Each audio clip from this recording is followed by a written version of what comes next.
అందరికీ స్వాగతం. ఈరోజు మనం ఇంటర్లింక్ ఎకోసిస్టంలో వచ్చిన ఒక భారీ మార్పు గురించి మాట్లాడుకోబోతున్నాం. ఇది మామూలు అప్డేట్ కాదండి. ఇంటర్లింక్ ప్రయాణంలోనే ఒక చారిత్రాత్మకమైన మలుపు అని చెప్పాలి. సో ఏంటి విషయం వివరంగా చూద్దాం పదండి. ఈ ఒక్క మాట ఈరోజు మన చర్చ మొత్తానికి ఆధారమన్నమాట. అంటే ఏంటి? తెలివైన పెట్టుబడిదారులు, పెద్ద పెద్ద సంస్థలు రోజువారీ ధరల హెచ్చుతగ్గుల వెంట పరుగెత్తరు. వాళ్లు భవిష్యత్తుని చూస్తారు, నిశ్శబ్దంగా ఒక బలమైన పునాది వేసుకుంటారు. ఇప్పుడు ఇంటర్లింక్లో జరుగుతున్నది కూడా సరిగ్గా అదే. సరే, ఈరోజు మనం ఏ విషయాలు కవర్ చేయబోతున్నామో ఒక్కసారి చూద్దాం. ముందుగా అసలీ మార్పేంటో అర్థం చేసుకుందాం. తర్వాత ఈ మార్పుకు కారణమైన ఆ కొత్త భాగస్వాములెవరో చూద్దాం. ఆ తర్వాత కొన్ని నంబర్స్, అంటే అసలు వాస్తవాలు చూసి వీళ్ళందరూ కలవడం వల్ల మనకు కలిగే ప్రయోజనమేంటో చర్చిద్దాం. చివరిగా భవిష్యత్తు ఎలా ఉండబోతోందో చూద్దాం. ఓకే, ఇక మొదటి సెక్షన్లోకి వెళ్ళిపోదాం. Interlink token. ఇప్పటివరకు కేవలం ట్రేడింగ్ చేసే ఒక వస్తువుగా చూసినవాళ్లు చాలామంది. కానీ ఇప్పుడు ఆ దశ దాటిపోయింది. అది ఒక వ్యూహాత్మక ఆస్తిగా, అంటే ఒక స్ట్రాటజిక్ ఎసెట్గా ఎలా మారుతోందో ఇప్పుడు చూద్దాం. ఇది అసలు విషయం. ఇది చాలా పెద్ద వార్త. ప్రపంచంలోని కొన్ని కీలకమైన సంస్థలు మేము ఇంటర్లింక్ను మా దీర్ఘకాలిక సంపదలో ఒక భాగంగా చూస్తున్నాం అని అధికారికంగా ప్రకటించాయి. ఇది ఇంటర్లింక్ చరిత్రలోనే ఒక మేజర్ టర్నింగ్ పాయింట్. అసలు ఈ ట్రెజరీ అసెట్ అంటే ఏంటి? సింపుల్గా చెప్పాలంటే పెద్ద పెద్ద కంపెనీలు వాళ్ల భవిష్యత్తు కోసం, స్థిరత్వం కోసం దాచుకునే ఆస్తి అనమాట. ఇది ఈరోజు కొని రేపమ్మేది కాదు. భవిష్యత్తు మీద ప్రగాఢమైన నమ్మకంతో 10-20 ఏళ్లను దృష్టిలో పెట్టుకుని చేసే ఒక పెద్ద పెట్టుబడి. ఈ రెండింటి మధ్య ఉన్న తేడా చూడండి. ట్రేడింగ్ అంటే ఈరోజు ధరెంత, రేపెంత అని చూస్తూ రోజువారీ లాభాల కోసం చేసేది. అదొక స్పెక్యులేషన్. కానీ ట్రెజరీ అలా కాదు. అదొక దీర్ఘకాలిక దృష్టి, బలమైన నమ్మకం. ఇప్పుడు ఇంటర్లింక్ ఈ ట్రేడింగ్ ప్రపంచం నుంచి ట్రెజరీ ప్రపంచంలోకి అడుగుపెట్టింది. దీని ప్రాముఖ్యత చాలా పెద్దది. సరే, మరి ఇంటర్లింక్ మీద ఇంత నమ్మకం పెట్టి దాన్ని తమ ట్రెజరీలో భాగం చేసుకుంటున్న ఆ గ్లోబల్ కంపెనీలు ఏవి? వాళ్ళెవరో చూద్దాం పదండి. ఈ లిస్ట్ చూస్తే మీకే ఆశ్చర్యం కలుగుతుంది. ఒక్కసారి ఈ పేర్లు చూడండి. ఇవి చిన్న చితకా కంపెనీలు కావు. అమెరికాలోనే ఒక పెద్ద ఫైనాన్షియల్ మీడియా సంస్థ, సింగపూర్లో భారీ ఏఐ ఇన్ఫ్రాస్ట్రక్చర్ కంపెనీ, హాంకాంగ్కి చెందిన గేమింగ్ దిగ్గజం, దుబాయ్లో ఉన్న గ్లోబల్ పేమెంట్ గేట్వే, ఇలా ఒక్కొక్కటి ఒక్కో రంగంలో లీడర్స్ అన్నమాట. ఇక్కడ మనం గమనించాల్సిన ఇంకో ముఖ్యమైన విషయమేంటంటే ఈ కంపెనీలు ఉన్న ప్రదేశాలు. అమెరికా, సింగపూర్, హాంకాంగ్, దుబాయ్ ఇవన్నీ వరల్డ్ ఫైనాన్షియల్ హబ్స్, అంటే ప్రపంచ ఆర్థిక వ్యవస్థను నడిపించే కేంద్రాలు.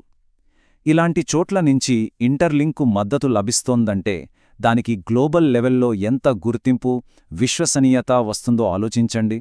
సరే, ఇదంతా వినడానికి చాలా బాగుంది. కానీ మాటలు కాదు, నంబర్లు మాట్లాడాలి అంటారు కదా. ఇది కేవలం ఏదో పైపై ప్రకటన మాత్రమేనా, లేక నిజంగానే వాళ్లు కమిట్మెంట్తో ఉన్నారా? ఇప్పుడు ఆ సందేహాన్ని ఈ నంబర్లతో తీర్చేద్దాం. ఈ సంఖ్యలు వాస్తవాన్ని మన కళ్లకు కట్టినట్టు చూపిస్తాయి. ఈ టేబుల్ చూడండి. ఇవి మాటలు కాదు, అక్షరాల వాస్తవ సంఖ్యలు. ఏ కంపెనీ దగ్గర ప్రస్తుతం ఎన్ని టోకెన్సున్నాయి, భవిష్యత్తులో వాళ్ల టార్గెట్ ఎంత అనేది ఇక్కడ చాలా స్పష్టంగా ఉంది. వాళ్లు కేవలం కొన్ని టోకెన్లు కొని వదిలేయట్లేదు. భవిష్యత్తులో భారీగా పెంచుకోవాలనే లక్ష్యంతో ఉన్నారు. ఇదే అసలైన దీర్ఘకాలిక నిబద్ధత. ఒక్క కిహాంగ్ ఎంటర్టైన్మెంట్ ఉదాహరణ చూద్దాం. ప్రస్తుతం వాళ్ల దగ్గర సుమారు 50 మిలియన్ ఐటీఎల్జీ టోకెన్లున్నాయి. కాని వాళ్ల టార్గెట్ ఏకంగా 500 మిలియన్లు, అంటే ఇప్పటికన్నా 10 రెట్లెక్కువ. ఈ ఒక్క ఉదాహరణ చాలు వాళ్ల విజన్ ఎంత పెద్దదో, వాళ్ల నమ్మకం ఎంత బలంగా ఉందో అర్థం చేసుకోవడానికి. ఇప్పుడు ఈ కంపెనీలన్నీ విడివిడిగా చూశాం కదా, కాని అసలు మ్యాజిక్ అంతా వీళ్లందరూ కలిసి పనిచేయటంలోనే ఉంది. ఇది యాదృచ్ఛికంగా ఎంచుకున్న కంపెనీల లిస్ట్ కాదు, ఇదొక వ్యూహాత్మకమైన డిజైన్.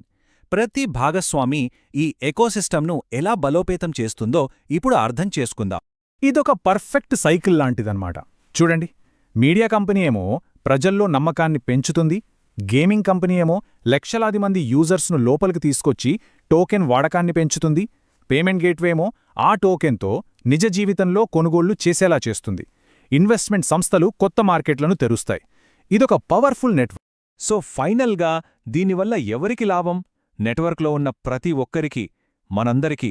దీనివల్ల ఇంటర్లింక్ ఆర్థిక వ్యవస్థ చాలా స్థిరంగా మారుతుంది. టోకెన్ విలువ దీర్ఘకాలంలో బలంగా పెరుగుతుంది. అన్నిటికన్నా ముఖ్యంగా నిజ జీవితంలో దాని వాడకం విపరీతంగా పెరగబోతోంది. ఇక మనం చివరి అంకానికొచ్చేశాం. ఈ పరిణామాలన్నీ బానే ఉన్నాయి.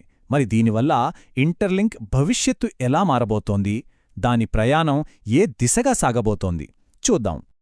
ఇది కేవలం ఆరంభం మాత్రమేనండి. ఇంటర్లింక్ విజన్ చాలా పెద్దది. 2026 చివరి నాటికి ఇలాంటి ట్రెజరీ భాగస్వాముల సంఖ్యను 100కి చేర్చాలనేది వాళ్ళ లక్ష్యం. ఇప్పుడు మనం చూస్తున్నది సముద్రంలో ఒక నీటిబొట్టు మాత్రమే. ఇంత పెద్ద పెద్ద సంస్థలు వస్తున్నాయంటే దానికి అసలు పునాది ఎవరు? మనమే! ఈ హ్యూమన్ నెట్వర్క్. ఇప్పటికే 50 లక్షల మందికి పైగా వెరిఫైడ్ యూజర్లు ఈ నెట్వర్క్కు శక్తినిస్తున్నారు. ఈ బలమైన కమ్యూనిటీ పునాది మీదే ఈ పెద్ద నిర్మాణం జరుగుతోంది.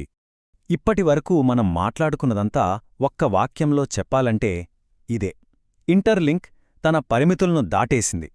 అది ఇకపై కేవలం ట్రేడింగ్ చేసుకునే ఒక టోకెన్ కాదు, పెద్ద పెద్ద సంస్థలు తమ సంపదలో భాగంగా దాచుకునే ఒక డిజిటల్ రిజర్వ్ ఆస్తిగా మారిపోయింది.